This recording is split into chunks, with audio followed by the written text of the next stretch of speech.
नमस्कार, सिटी हलचल में आप सभी का स्वागत है। खिलाड़ियों के घर पे काफी रौनक देखने को मिली। क्राइम की कई वारदातें हुई। ऐसी ही खबरों को लेकर आपके समक्ष उपस्थित हैं। लेकिन सबसे पहले बात करते हैं महिला हॉकी टीम की। बेशक ब्रिटेन ने भारत को हरा दिया, लेकिन महिला हॉकी टीम ने जो महारत हासिल की है, जो अचीवमेंट हासिल की है, वह एक इतिहास बन गया जिसको हर कोई याद रखेगा।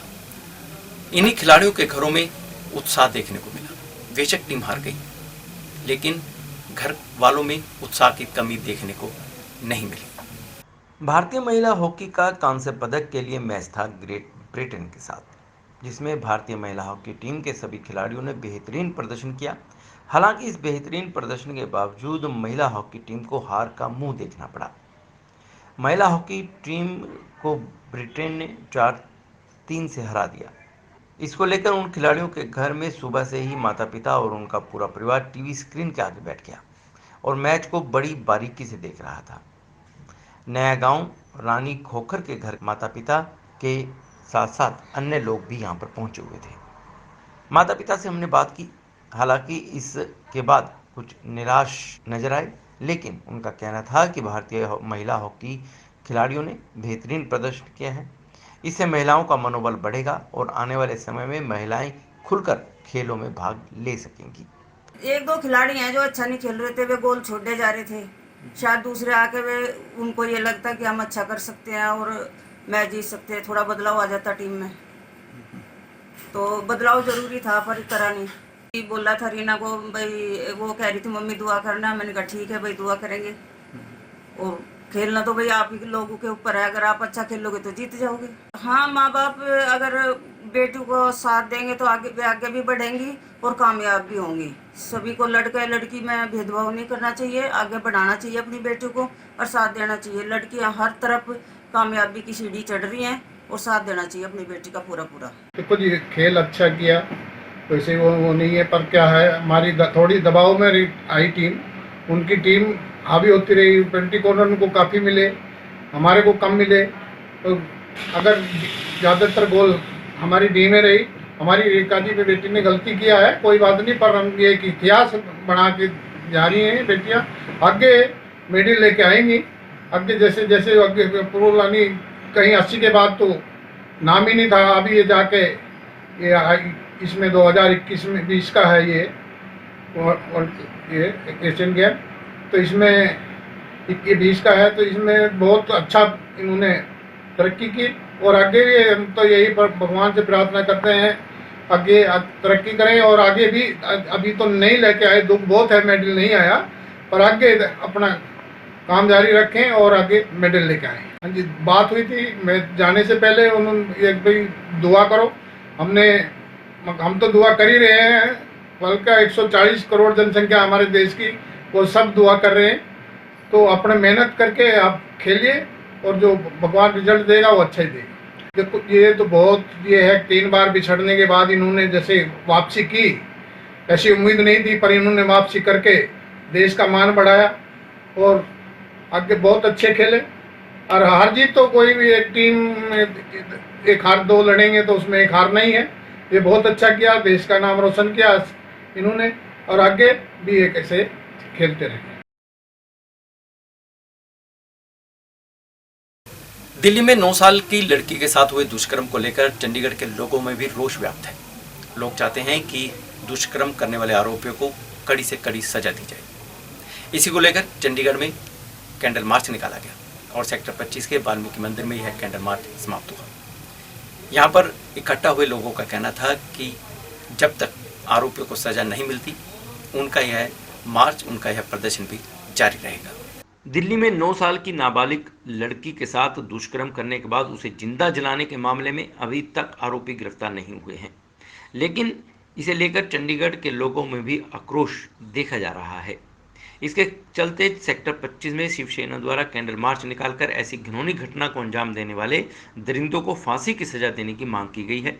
इस दौरान काफ़ी मात्रा में बड़े बुजुर्ग शामिल हुए। साथ ही नौजवान और बच्चे भी यहां पर मोमबत्तियां जलाकर और बैनर लेकर चल रहे थे। सभी यही नारेबाजी कर रहे थे कि ऐसे दरिंदों के खिलाफ कड़ी सजा होनी चाहिए या प्रावधान होना चाहिए। सेक्टर 25 से कैंडल मार्च निकालने के बाद आखिर में वाल्मीकि मंदिर में माथा टेक कर कैंडल वहां पर रख दी गई।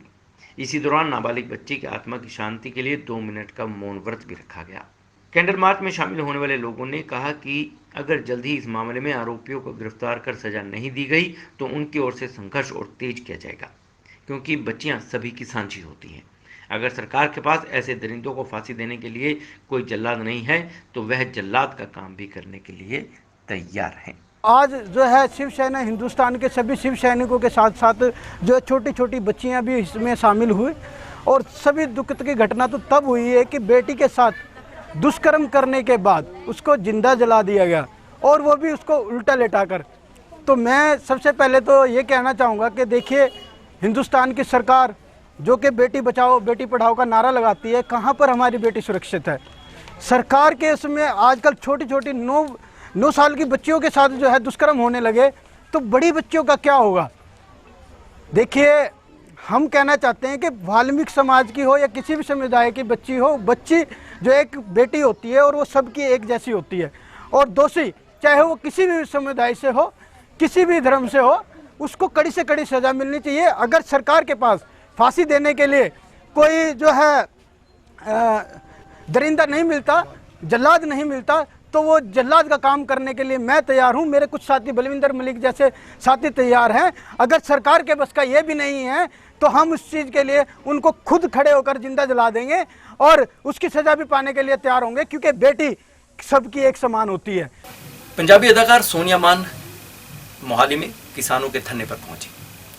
गुरुद्वारा सिंह शहीदा में किसानों द्वारा धरना प्रदर्शन किया जा रहा है। यहाँ पर सोनिया मान ने कहा कि अब पंजाब जवाब मांग रहा है, पंजाब पर कर्जा है, लेकिन इसका जवाब देना कोई मुनासिब नहीं समझता। इसी को लेकर अब हर किसी को जागरूक होना चाहिए। कृषि कानूनों की लड़ाई के साथ अब प्रदेश में पंजाब सरकार के खिलाफ जवाब मांगदा पंजाब के भी पोस्टर लगने लगे हैं। इन पोस्टरों को लेकर अदाकार सोनिया मान ने कहा है कि 3 लाख करोड़ के कर्ज में डूबा है पंजाब। इसका सालाना 20,000 करोड़ रुपए ब्याज चुकाया जा रहा है। संयुक्त किसान मोर्चा के आह्वान पर मोहाली के गुरुद्वारा सिंह शहीदा के बाहर लगातार किसान भूख हड़ताल पर बैठे हैं। वहीं इस धरने पर शुक्रवार को गायिका सोनिया मान पहुंची और किसानों को जागरूक करते हुए कहा कि कृषि कानूनों के साथ पंजाब के वित्तीय हालात के प्रति भी जानकारी होनी चाहिए, ताकि वोट मांगने आने वाले नेताओं से इस बार सवाल जवाब किया जा सके। सोनिया मान ने कहा कि पंजाब की वित्तीय हालत खस्ता होती जा रही है, इसीलिए पोस्टर से लगाए गए हैं और पोस्टरों से सरकार डर गई है, इसलिए पटियाला में पोस्टर उतार दिए गए, जबकि राजनीतिक लोग उन्हें धमका रहे हैं कि उनके खिलाफ प्रचार किया जा रहा है। खुद चुनाव लड़ने को लेकर क्या कहना है सोनिया मान का, इसको लेकर हमारे संवाददाता गुरदीप सिंह बेनीपाल की खास बातचीत। टोक्यो ओलंपिक्स की बात करें तो पहलवान रवि दहिया को हरियाणा सरकार द्वारा जो भी नीति के अनुसार पुरस्कार राशि है वह तो दी ही जाएगी, यानी 4 करोड़ रुपए दिए जाएंगे। साथ ही साथ उनके गांव में उन्हीं के नाम पर एक इंडोर स्टेडियम भी बनाया जाएगा। यह घोषणा हरियाणा के मुख्यमंत्री मनोहर लाल खट्टर ने की है। टोक्यो ओलंपिक्स फाइनल मुकाबले में पहलवान रवि दहिया ने सिल्वर मेडल जीता है। इस पर मुख्यमंत्री हरियाणा मनोहर लाल खट्टर ने कई घोषणाएं की हैं। उन्होंने कहा है कि प्रदेश की खेल नीति के अनुसार उन्हें 4 करोड़ रुपए की नगद राशि, क्लास 1 की नौकरी और रियायती दरों पर हुड्डा में प्लॉट दिया जाएगा। रवि दहिया के गांव नाहरी में आधुनिक सुविधाओं के से लैस इंडोर रेसलिंग स्टेडियम भी बनाया जाएगा। जीत तो नहीं पाया, लेकिन फिर भी रवि दहिया जिस हिम्मत से, बहादुरी से और जिस तरीके से खेला उसकी मैं बहुत बहुत प्रशंसा करता हूं और उसको बधाई देता हूं कि आखिर हरियाणा के एक वीर सपूत ने और सिल्वर मेडल जो हमको मिला है, तो सिल्वर मेडल में खेल में ये हार जीत तो एक प्रकार का उसका एक हिस्सा होता है खेल का, लेकिन फिर भी अच्छे खेल खेलने के नाते से उसको जो सिल्वर मेडल मिला है उसको भी मैं बधाई देता हूं। वर्षों बाद इस प्रकार के खिलाड़ी जो आगे बढ़ते हैं इनका एक अच्छा रोल रहता है, और अब ये चूँकि सिल्वर मेडल जीत करके आ रहा है तो हरियाणा सरकार जो हमारी अपनी पॉलिसी है, क्लास 1 की नौकरी ये उनकी सुनिश्चित की गई है, तो क्लास 1 की नौकरी उनको दी जाएगी और एक प्लॉट जहाँ भी हरियाणा में वो चाहें तो 50% की कंसेशन पर वो प्लॉट भी दिया जाएगा। और मैं घोषणा करता हूँ कि इनका जो गांव है नाहरी, नाहरी गांव में जो आधुनिक विश्वविद्यालय सुविधाओं से लैस जो है रेसलिंग का एक इंडोर स्टेडियम ये भी बनवाया जाएगा, और ताकि ये और खिलाड़ियों को उस प्रकार से इंडोर स्टेडियम में रेसलिंग के गेम के माध्यम से उनको प्रोत्साहन दे सके। इसलिए आज के अभी हालांकि 2 और हमारे मैच बाकी हैं, वो चल रहे हैं जो आज खेल होने हैं। मैं उनमें आशा करता हूं कि वो अच्छी अपना प्रदर्शन करके और अच्छे मेडल लेकर के आएंगे। कैश प्राइज के बारे में हाँ, और जैसे सिल्वर मेडल का जो हमारा प्राइज़ है वो 4 करोड़ रुपए का प्राइज़ है, तो 4 करोड़ रुपए की राशि भी ये उनको दी जाएगी। देखिए, अच्छा होता गोल्ड का हम चर्चा कर पाते इस समय, लेकिन भले नहीं कर पाए, 3 पॉइंट से थोड़ा वो पीछे रह गए, क्योंकि ये खेल जो होता है ये उस समय के खेलने वाले के मौके के ऊपर व्यक्ति जो खिलाड़ी है वो किस प्रकार से परफॉर्म करता है, अंतर बहुत मामूली होता है, बहुत बड़ा अंतर नहीं होता है, तो मामूली अंतर से वो पीछे रहे हैं। फिर भी अच्छा खेले हैं, अच्छा होता गोल्ड लेके आते, लेकिन सिल्वर भी लेके आए हैं, तो भी हमारे देश के मेडल्स की टैली में 1 सिल्वर उन्होंने बढ़ाया। मनोहर खट्टर ने महिला हॉकी टीम में हरियाणा के खिलाड़ियों को 50-50 लाख रुपए देने की घोषणा भी की है। उन्होंने कहा कि जिस तरह से महिला हॉकी टीम खेली है वह भारत के लिए गौरव की बात है। टोक्यो ओलंपिक्स 2020-21 में हिस्सा लेने वाली भारतीय महिला हॉकी टीम की लड़कियों को हरियाणा सरकार ने 50-50 लाख रुपए देने की घोषणा की है। हरियाणा के मुख्यमंत्री मनोहर खट्टर ने कहा कि वह ओलंपिक में खेलने वाली महिला हॉकी टीम को उनके बढ़िया प्रदर्शन के लिए बधाई देते हैं, वह प्रशंसनीय है। उन्होंने कहा कि पुरस्कार करने का निर्णय लिया गया है। महिला हॉकी टीम की 9 प्लेयर्स को 50-50 लाख रुपए देकर पुरस्कृत किया जाएगा।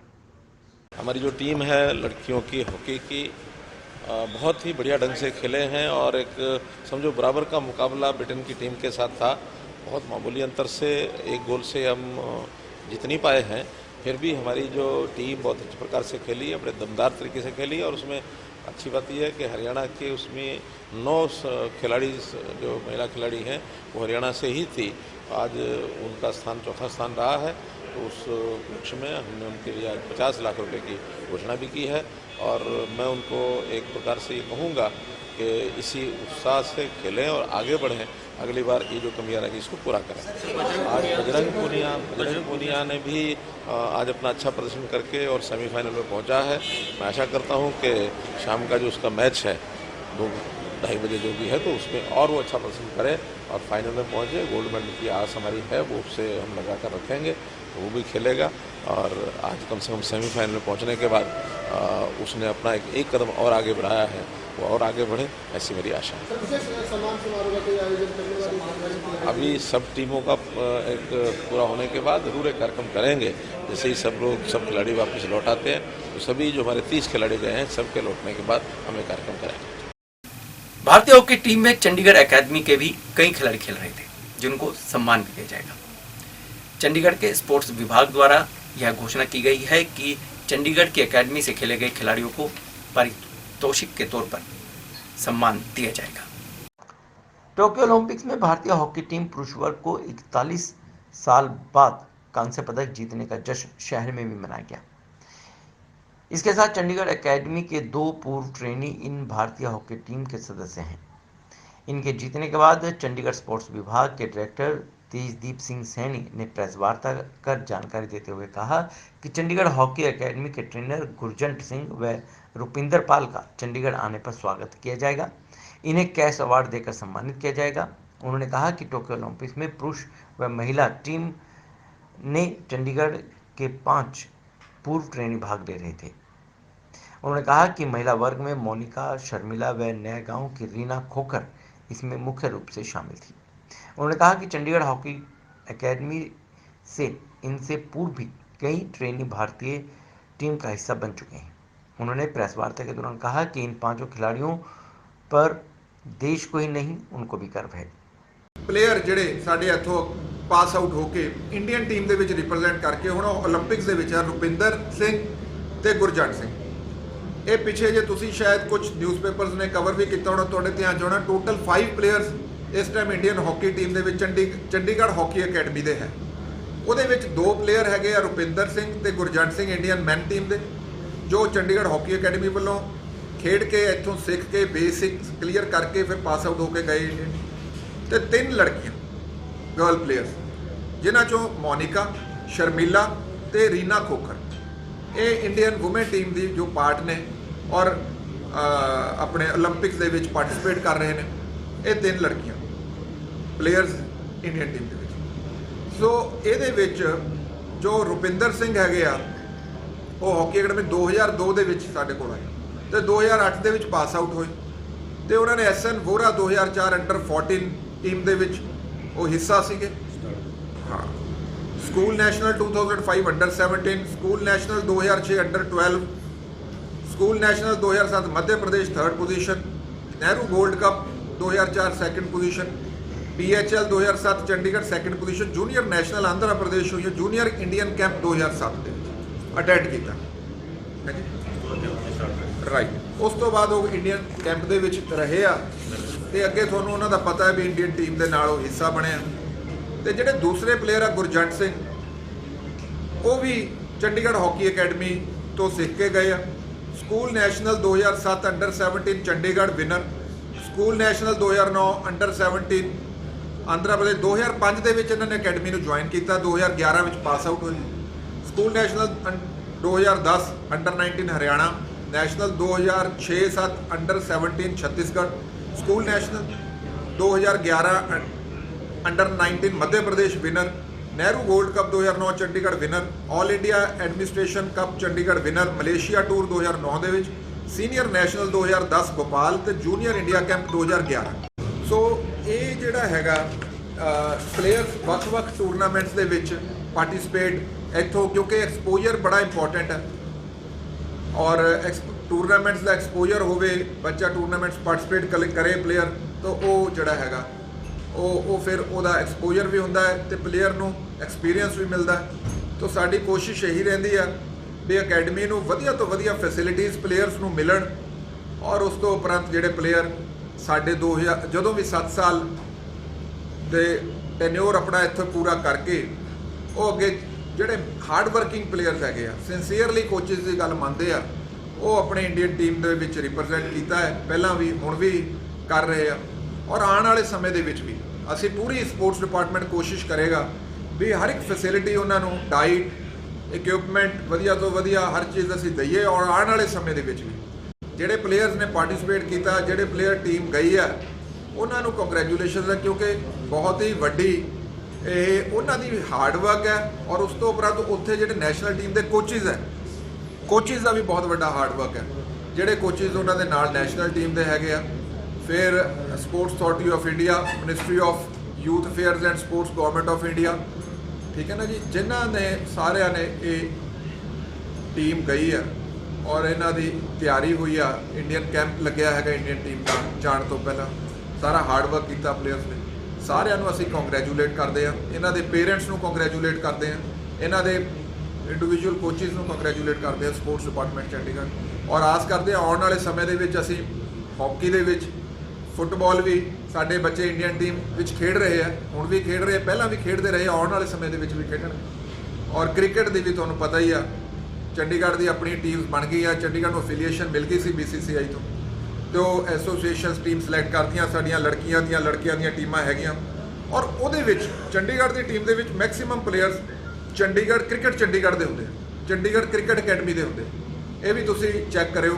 ਤੇ ਉਹ ਕ੍ਰਿਕਟ, ਕਿਉਂਕਿ ਜਿਹੜੇ ਚੰਡੀਗੜ੍ਹ ਕ੍ਰਿਕਟ ਅਕੈਡਮੀ ਆ, ਅਸੀਂ ਸ਼ਾਰਟ ਕ੍ਰਿਕਟ ਚੰਡੀਗੜ੍ਹ ਕਹਿੰਦੇ, ਤਾਂ ਉਹਦੇ ਪਲੇਅਰ ਜਦੋਂ, ਕਿਉਂਕਿ ਪਲੇਅਰਸ ਨੂੰ ਹਰ ਤਰ੍ਹਾਂ ਦੀ ਫੈਸਿਲਿਟੀ ਜੇ ਮਿਲੇ, এনवायरमेंट मिले और चंगा उन्होंने मिले फैसिलिटीज़, तो वो परफॉर्म भी अच्छा करते हैं। चंडीगढ़ स्पोर्ट्स विभाग के डायरेक्टर तेजदीप सिंह सैनी ने एक सवाल के जवाब देते हुए कहा कि ओलंपिक में पदक जीतने वाले खिलाड़ियों को पंजाब व हरियाणा की तरफ से जो भी कैश अवार्ड दिया जाएगा उससे अधिक चंडीगढ़ स्पोर्ट्स विभाग की तरफ से इन खिलाड़ियों को मिलेगा। उन्होंने कहा कि चंडीगढ़ हॉकी अकेडमी की तरफ से बेहतरीन कार्य किए जा रहे हैं। उन्होंने कहा कि अकेडमी की तरफ से पंजाब, हरियाणा, हिमाचल व अन्य किसी भी राज्य में खिलाड़ियों को चयन करने या फिर खेलने का मौका दिया जाता है। बिल्कुल चंडीगढ़ की पॉलिसी और कैश अवार्ड पॉलिसी के मुताबिक, एक मिनट थोड़ा जा आराम नाल शांति ਉਹਦੇ ਵਿੱਚ ਬਿਲਕੁਲ ਕੈਸ਼ ਅਵਾਰਡ ਪਾਲਿਸੀ ਸਾਡੀ ਹੈਗੀ ਆ। ਕੈਸ਼ ਅਵਾਰਡ ਪਾਲਿਸੀ ਦੇ ਮੁਤਾਬਕ ਜਿਹੜਾ ਸਾਡਾ ਹੈਗਾ ਵੀ ਇਹ ਅਵਾਰਡ ਦਿੱਤੇ ਜਾਂਦੇ ਆ ਪਲੇਅਰਸ ਨੂੰ ਔਰ ਬੈਸਟ ਆਫ ਪੰਜਾਬ ਔਰ ਹਰਿਆਣਾ ਜਿਹਦਾ ਵੱਧ ਹੋਏਗਾ ਅਸੀਂ ਉਹਨਾਂ ਦੇਵਾਂਗੇ। ਅੱਜ ਦੀ ਜਿਹੜੀ ਪ੍ਰੈਜ਼ੈਂਟ ਪਾਲਿਸੀ ਹੈਗੀ ਆ cash award policy of Chandigarh, ਜਿਹੜਾ ਪੰਜਾਬ ਤੇ ਹਰਿਆਣਾ ਜਿਹੜਾ ਵਧੇਗਾ ਅਸੀਂ ਉਹਨਾਂ ਆਪਣੇ ਬੱਚਿਆਂ ਨੂੰ ਦੇਵਾਂਗੇ। ਸੋ ਅਸੀਂ ਬਿਲਕੁਲ ਜੋ ਵੀ ਪਲੇਅਰ ਸਾਡੇ ਚੰਡੀਗੜ੍ਹ ਹਾਕੀ ਅਕੈਡਮੀ ਦੇ ਹੈਗੇ ਆ ਇੰਡੀਅਨ ਟੀਮ ਦੇ ਵਿੱਚ, ਉਹ ਹਾਕੀ ਅਕੈਡਮੀ ਦੇ ਆ, ਵੀ ਓਨ ਦੈਮ। ਸਾਨੂੰ ਮਾਣ ਹੈਗਾ, ਹਾਕੀ ਅਕੈਡਮੀ ਨੂੰ ਮਾਣ ਹੈ ਆਪਣੇ ਪਲੇਅਰਸ ਦੇ ਵੀ ਉਹਨਾਂ ਨੇ ਵਧੀਆ ਪਰਫਾਰਮ, ਔਰ ਸਾਨੂੰ ਬਿਲਕੁਲ ਕੌਨਫੀਡੈਂਟ, ਵੀ ਪਰ ਕੌਨਫੀਡੈਂਟ ਕਿ ਸਾਡੇ ਪਲੇਅਰ ਵਧੀਆ ਪਰਫਾਰਮ ਕਰਾਂਗੇ। ਬਿਲਕੁਲ ਆਨਰ ਕਰਾਂਗੇ ਹਾਇਰ ਅਥਾਰਟੀਜ਼ ਨਾਲ ਗੱਲ ਕਰਕੇ, ਜਿਵੇਂ ਰਿਜ਼ਲਟਸ ਫਾਈਨਲਾਈਜ਼ ਹੁੰਦੇ ਹੈਗੇ। ਕੱਲ ਨੂੰ ਇੰਡੀਅਨ ਗਰਲਸ ਟੀਮ ਦਾ ਵੀ ਹੁੰਦਾ, 3 ਬੱਚੀਆਂ ਉੱਥੇ भी ਹੈਗੀਆਂ ਸਾਡੀ। कोऑर्डिनेशन कमेटी के एक प्रतिनिधिमंडल चंडीगढ़ के प्रशासक के सलाहकार धर्मपाल से मिला है और अपनी मांगों का ज्ञापन सौंपा है। कर्मचारियों की लंबित पड़ी मांगों को लेकर कोऑर्डिनेशन कमेटी का एक प्रतिनिधिमंडल चंडीगढ़ के प्रशासक के सलाहकार धर्मपाल से मिला है और उनको अपना मांग पत्र सौंपा है। कमेटी के सदस्यों का कहना है कि कर्मचारी संगठन पिछले लंबे समय से अपनी मांगों को लेकर संघर्ष कर रहे हैं, लेकिन उनकी सुनवाई नहीं हो रही है। वहीं प्रतिनिधि मंडल के सदस्य श्यामलाल घावरे ने कहा कि उन्होंने सलाहकार को ज्ञापन सौंपा है और विशेषकर मांग की है कि जो पीजीआई में सफाई कर्मचारियों के साथ पुलिस द्वारा बर्बरता की गई है उसके खिलाफ कार्रवाई नहीं हो रही है। यह बात उनके संज्ञान में लाने के बाद सलाहकार ने उन्हें आश्वासन दिया है कि उचित कार्रवाई की जाएगी। कोऑर्डिनेशन कमेटी का एक डेलीगेशन एडवाइजर साहब को मिला, और जो चंडीगढ़ में ख़ास करके जो लोग कॉन्ट्रैक्ट पे लगे हुए हैं उनके बारे में उनको बड़ा ध्यान दिया गया भाई इन लोगों की पॉलिसी बनाई जाए। कोऑर्डिनेशन कमेटी बड़े ज़ोरों शोरों से इनके लिए काम कर रही है। तो मैं भी मांग करता हूँ भाई सारे जो साथी यहाँ पे कॉन्ट्रैक्ट पे लगे हैं पंजाब पैटर्न पे उन लोगों को पक्का किया जाए। जैसे पंजाब में इन्होंने पॉलिसी बना के, चंडीगढ़ एडमिनिस्ट्रेशन भी ये पॉलिसी बना के और इन लोगों को पक्का कर। वहीं प्रतिनिधिमंडल के सदस्य भगत राज ने कहा है कि वह अपनी मांगों को लेकर सलाहकार से मिले हैं और अपनी मांगों का ज्ञापन सौंपा है। उन्होंने कहा कि लंबे समय से उनकी मांग है और कर्मचारी अपनी मांगों को लेकर संघर्ष कर रहे हैं, धरना प्रदर्शन कर रहे हैं, लेकिन विभाग उनकी मांगों को अनसुना कर रहा है। इस बात को सलाहकार के संज्ञान में लाने का उन्होंने प्रयास किया है। सलाहकार ने कोऑर्डिनेशन कमेटी को उचित कार्रवाई करने का आश्वासन दिया है और सकारात्मकता दिखाई है। कोऑर्डिनेशन कमेटी का एक डेलीगेशन एडवाइजर साहब धर्मपाल जी को मिला और उन्हें एक मांग पत्र मुलाजिम का दिया। विशेष करके पीजीआई का मामला उठाया गया, जिसमें 3 सफाई कर्मचारियों को पुलिस ने अननेसेसरी उनको मारपीट की। उनके साथ उनको दलित समाज से वो थे। एडवाइजर साहब ने हमें भरोसा दिलाया कि वो आज ही होम सेक्रेटरी से बात करके हमारे सामने उन्होंने फोन किया और इस पर कार्रवाई करने की हमें आश्वासन दिया। हम एडवाइजर साहब का धन्यवाद करते हैं। पंचकुला क्राइम ब्रांच ने 2 स्नैचरों को गिरफ्तार करने में कामयाबी हासिल की है। इन्हीं स्नैचरों ने एक महिला से उसका पर्स स्नैच कर लिया था, जिसमें नकदी भी थी और क्रेडिट कार्ड थे, डेबिट कार्ड थे। पुलिस ने वह पर्स भी बरामद किया है और कुछ नकदी भी बरामद कर ली है। पुलिस को उम्मीद है कि इनसे मिली जानकारी के बाद कई वारदातें सुलझाने में पुलिस को कामयाबी मिलेगी। पंचकुला क्राइम ब्रांच सेक्टर 26 ने मोटरसाइकिल पर सवार होकर स्नैचिंग की वारदात को अंजाम देने वाले 2 आरोपियों को गिरफ्तार कर लिया है। पकड़े गए आरोपियों को पंचकुला की जिला अदालत में पेश किया गया है। आरोपियों द्वारा कुछ दिन पहले महिला से पर्स स्नैच किया गया था, जिसे पुलिस ने बरामद कर लिया है। गिरफ्तार किए गए आरोपियों की पहचान विश्वजीत सिंह मॉडल कॉम्प्लेक्स जीरकपुर और नितेश बस्ता जीरकपुर के जो रहने वाले हैं इसके रूप में हुई है। कुछ दिन पहले ऑलकेमिस्ट हॉस्पिटल सेक्टर 21 पंचकुला में एक महिला दवाई लेने के लिए गई थी। जब वह दवाई लेकर अस्पताल से अपनी गाड़ी में पहुंची तो पीछे से मोटरसाइकिल पर सवार 2 लड़कों ने पर्स छीन कर लिया था और फरार हो गए थे। पर्स में डेबिट कार्ड, क्रेडिट कार्ड, 10,000 रुपये कैश व 2 मोबाइल फ़ोन भी थे। क्राइम ब्रांच पंचकुला द्वारा स्नैचिंग करने वाले आरोपियों को गिरफ्तार कर आरोपियों के पास से पर्स, छीने हुए सामान और 2 मोबाइल व पैसे इत्यादि का सामान भी बरामद कर लिया गया है। 21 को सेक्टर 21 में ऑलकेमिस्ट हॉस्पिटल के बैक साइड में एक महिला का पर्स स्नैच कर लिया था और इसके ऊपर अभियोग अंकित किया गया था। इसमें दौरान अनुसंधान 2 आरोपियों को गिरफ्तार किया। क्या पहचान क्या हुई है और भी वारदातों में शामिल है ये लोग? हाँ, एक लड़के ने पहले चंडीगढ़ में वारदात की हुई। अच्छा, तो क्या नाम क्या है इनके? विश्वजीत और दूसरे का नाम है नितीश। कहाँ के रहने वाले हैं ये? Modern complex Zirakpur. तो जो अभियोग में छीना गया सामान था वो रिकवर हो चुका है जी जुडिशियल। रायपुर रानी की फर्म में वहीं के मुनीम ने 2 करोड़ की हेराफेरी की है, जिसकी सूचना पुलिस को दी गई है। पुलिस ने जांच शुरू कर दी। पंचकूला के रायपुर रानी में एक फर्म में काम करने वाले मुनीम द्वारा हेराफेरी कर करोड़ों रुपए अपने खाते में ट्रांसफर कर ठगी करने का मामला सामने आया है। पंचकूला डिटेक्टिव स्टाफ ने करीब 2 करोड़ रुपए की हेराफेरी करने वाले मुनीम को गिरफ्तार किया है, जबकि इस मामले में कुछ और लोगों की गिरफ्तारी होनी अभी बाकी है। करीब 2 करोड़ रुपए की ठगी में पुलिस आरोपी से पूछताछ कर रही है। प्राप्त जानकारी के अनुसार पंचकूला डिटेक्टिव स्टाफ के इंचार्ज महेंद्र डांडा ने बताया कि पंचकूला के रायपुर रानी थाना में करोड़ों रुपए के गबन का मामला दर्ज हुआ है। पुलिस ने बताया कि रितु सिंगला फर्म में काम करने वाले 2 मुनीम नितिन सिंगला और हर्ष सिंगला व अन्य उनके पारिवारिक सदस्यों के खिलाफ 2 करोड़ रुपए के गबन का मामला दर्ज किया गया है। इस मामले में आरोपी नितिन सिंगला को गिरफ्तार किया गया है, जिसे अदालत में पेश किया जाएगा और पुलिस रिमांड लेकर पूछताछ के दौरान यह पता लगाने की कोशिश की जाएगी कि इस करोड़ों रुपए के गबन में कौन कौन लोग शामिल हैं। पुलिस ने बताया कि आरोपी रितु सिंगला फर्म के मुनीम के तौर पर यह काम करते थे। 2 फर्मों का सारा लेखा जोखा यही देखते थे। उन्होंने बताया कि आरोपियों ने हेराफेरी कर कुछ पैसा अपने खातों में ट्रांसफर कर लिया और कुछ पैसा फर्जी रिपोर्ट बनाकर अपने पारिवारिक सदस्यों को ट्रांसफर कर दिया। पुलिस ने बताया कि पकड़ा गया आरोपी ने सरकारी विभाग से फर्जी रिपोर्ट तैयार करवाकर और पैसा अपने खाते में डलवा लेता था। उन्होंने बताया कि इस मामले की जांच पड़ताल जारी है। धीरे धीरे इस मामले में कई परतें खुल सकती हैं।